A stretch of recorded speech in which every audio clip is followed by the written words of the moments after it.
नमस्कार दोस्तों, welcome back to our solar bill decoder series, जहां हम अलग अलग डिस्कॉम्स के सोलर बिल्स को डिटेल में और आसान भाषा में समझाते हैं ताकि आप अपना सोलर बिल बिना किसी कंफ्यूजन के रीड और समझ पाओ। और आज हम डिकोड करने वाले हैं गुजरात के डिस्कॉम DGVCL का सोलर बिल। DGVCL यानी दक्षिण गुजरात वीज कंपनी लिमिटेड। लेकिन अगर आपका बिल UGVCL यानी उत्तर गुजरात वीज कंपनी लिमिटेड का है, तब भी ये वीडियो आपके लिए रेलेवेंट है, क्योंकि DGVCL और UGVCL दोनों का बिल फॉर्मेट सेम होता है। इससे पहले हम काफी सारे डिस्कॉम्स के सोलर बिल्स डिकोड कर चुके हैं।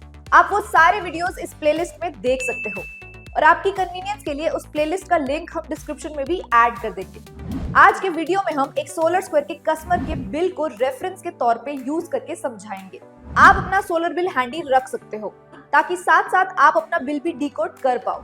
तो चलिए शुरू करते हैं और चैनल को सब्सक्राइब कर लीजिए ताकि सोलर से रिलेटेड ऐसे ही यूजफुल और इन्फॉर्मेटिव वीडियोस आपको मिलती रहे। ये बिल नवंबर 2025 का है और बिल डेट है 26/12/2025। ड्यू डेट का मतलब होता है आपको बिल किस डेट से पहले पे करना है, जो कि इस बिल के केस में है 5/1/2026।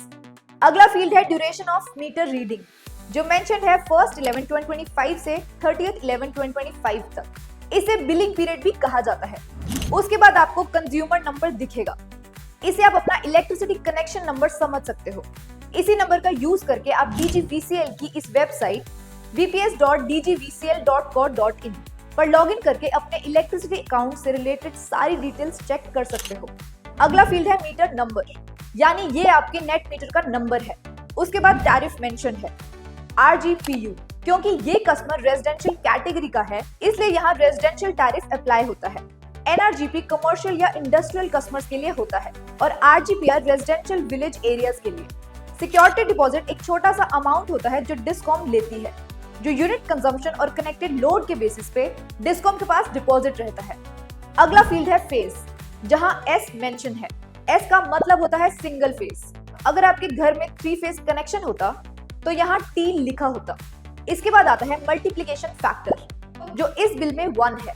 मल्टीप्लिकेशन फैक्टर का यूज मीटर पर दिखने वाली रीडिंग को एक्चुअल इलेक्ट्रिसिटी यूनिट्स में कन्वर्ट करने के लिए किया जाता है। अगला है मैक्स डिमांड। इसका मतलब होता है कि एक पर्टिकुलर टाइम पर आपके घर का मैक्सिमम लोड कितना गया है। इस कस्टमर के केस में ये 1.7 किलोवाट है। उसके बाद आता है फीडर कोड। इसका मतलब होता है कि आपके घर तक बिजली किस ट्रांसफार्मर और ट्रांसमिशन लाइन के थ्रू पहुंच रही है। अगला है मीटर रेंट कोड, जो यहाँ S मार्क्ड है। S का मतलब होता है स्मार्ट मीटर। अगर रेगुलर मीटर होता तो यहाँ A मेंशन होता। अगला किलोवाट का मतलब होता है डिस्कॉम से आपके घर के लिए कितना मीटर लोड सैंक्शन है। इस कस्टमर के केस में ये 1 किलोवाट है। अगर आप इस टेबल को देखेंगे तो आप नोटिस करोगे कि सारी वैल्यूज ब्लैंक हैं। ऐसा इसलिए क्योंकि सोलर लगने के बाद स्मार्ट मीटर में इंपोर्ट एक्सपोर्ट फीचर एनेबल होता है। उसके बाद ही इंपोर्ट और एक्सपोर्ट की रीडिंग्स रिकॉर्ड होती हैं। सोलर लगने से पहले रीडिंग्स नॉर्मल टेबल में होती हैं और सोलर लगने के बाद readings by directional meter reading के टेबल में दिखाई देती हैं। तो चलिए अब बाई डायरेक्शनल मीटर रीडिंग्स को समझते हैं। जैसे कि आप देख सकते हो, इंपोर्ट की करंट रीडिंग है 2341 और पास्ट रीडिंग थी 2239। दोनों का डिफरेंस बनता है 102 यूनिट्स। इंपोर्ट का मतलब होता है सोलर से बिजली बनने के बाद घर में यूज होने के बाद भी ग्रिड से कितनी बिजली ली गई। अब एक्सपोर्ट की बात करें तो एक्सपोर्ट की करंट रीडिंग है 3903 और पास्ट रीडिंग थी 3592। दोनों का डिफरेंस बनता है 311 यूनिट्स। एक्सपोर्ट यूनिट्स का मतलब होता है सोलर से बनी बिजली घर में यूज होने के बाद जो एक्स्ट्रा बिजली ग्रिड में भेजी गई। अब चलिए बिल डिटेल्स सेक्शन में आते हैं। फिक्स चार्जेस यहाँ 15 रुपीज लगे हैं। ये आपको हर महीने लगेंगे, चाहे आप बिजली यूज करें या ना करें। एनर्जी चार्जेस 0 है, क्योंकि एक्सपोर्ट यूनिट्स इंपोर्ट से ज्यादा रहे। अगर इंपोर्ट ज्यादा होता तो एनर्जी चार्जेस अप्लाई होते और जैसे कि आप देख सकते हैं काफी सारे चार्जेस एक्सपोर्ट इंपोर्ट से ज्यादा होने की वजह से 0 है, इसलिए टोटल बिल अमाउंट 15 रुपीज है। अब आप सोच रहे होंगे कि एरियर्स में 2867 रुपीज 21 पैसा का क्रेडिट बैलेंस कहाँ से आया। तो ये पिछले महीनों का कैरी फॉरवर्ड क्रेडिट है। गुजरात में excess export units carry forward नहीं होते, उनका एडजस्टमेंट उसी महीने सोलर परचेज रेट पर हो जाता है। इस महीने के नेट यूनिट्स देखें तो एक्सपोर्ट यूनिट्स 311 है और इंपोर्ट यूनिट्स 102। दोनों का डिफरेंस बनता है 209 यूनिट्स। गुजरात का करंट PPA रेट यानी power purchase agreement rate 2 rupees 25 पैसा है। तो 209 यूनिट्स को 2 रुपीज 25 पैसा से मल्टीप्लाई करने पर अमाउंट बनता है 470 रुपीज 25 पैसा, जो आप बिल के सोलर परचेज रेट कॉलम में देख सकते हो। क्योंकि ये क्रेडिट अमाउंट है इसलिए ये माइनस में दिख रहा है। जब एरियर्स और सोलर परचेज रेट को ऐड करते हैं तो टोटल क्रेडिट बैलेंस बनता है माइनस 3322.46 पैसा। फाइनली अब आते हैं details of last 3 bills table पर। इस टेबल में आप पिछले 3 महीने के कुछ फिगर्स देख पाओगे। ये values basically solar purchase rate का अमाउंट होता है, जिसमें से फिक्स चार्जेस माइनस किए जाते हैं। तो ये है दिसंबर 2025 का बिल।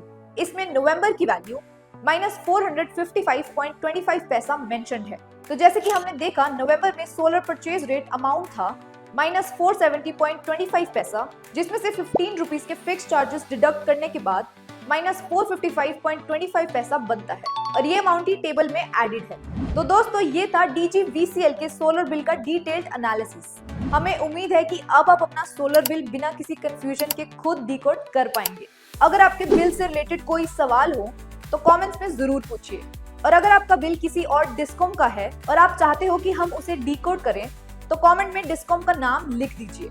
हम पूरी कोशिश करेंगे उस पर भी वीडियो बनाने की। अगर वीडियो अच्छा लगा हो तो चैनल को सब्सक्राइब करना ना भूलें, ताकि ऐसे ही इंफॉर्मेटिव सोलर वीडियोस आपको मिलती रहें। मिलते हैं अगले वीडियो में।